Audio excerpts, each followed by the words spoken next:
কিভাবে কলিযুগের ধ্বংস হবে। পুরাণের তথ্য থেকে জানা যায়, সর্বপ্রথম কলিযুগের ধ্বংসের শুরু হবে জল থেকে, তারপর অগ্নি ও বায়ু থেকে। এইভাবে কলিযুগ ধ্বংস হয়ে পুনরায় আবার একটি নতুন যুগের সৃষ্টি হবে। কলিযুগের শুরু হয়েছিল 3102 বছর পূর্বে। কলিযুগের সময়কাল 4,32,000 বছর। কলিযুগ ধ্বংস হতে এখনও 4,26,877 বছর বাকি রয়েছে। কলিযুগ অর্থাৎ কালো যুগ।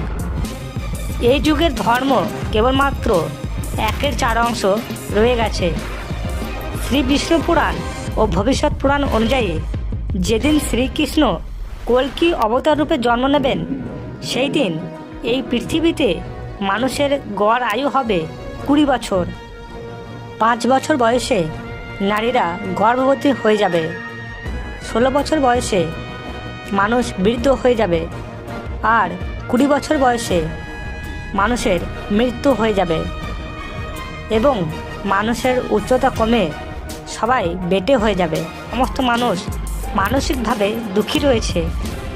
এই যুগে সমস্ত মানুষের মন অসন্তুষ্টতে ভরা। কলিযুগের শেষে ফসল হওয়া বন্ধ হয়ে যাবে। মানুষ ছাগল ও ভেড়ার দুধ খাবে। গরু বিলুপ্ত হয়ে যাবে। 2-1টা থাকলেও তাদের আয়তন ছোট হয়ে যাবে। কলিযুগে গাছ থাকলেও তাদের ফল হবে না। কলিযুগের শেষে নারীরা কঠোর হবে এবং উঁচু গলায় কথা বলবে। তারা পতিব্রতার ধর্ম ভুলে যাবে এবং স্বামীর কোনো কথা তারা শুনবে না। যার কাছে ধন সম্পদ বেশি থাকবে, নারীরা তার কাছে থাকবে। তারা নিজের পিতা এবং পুত্রকে হত্যা করতে 2বার ভাববে না। কলিযুগের শেষে মানুষ ধর্মকে বিশ্বাস করবে না।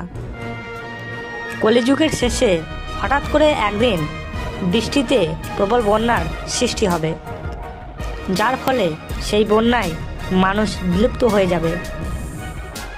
এইভাবেই কলিযুগের ধ্বংস হবে।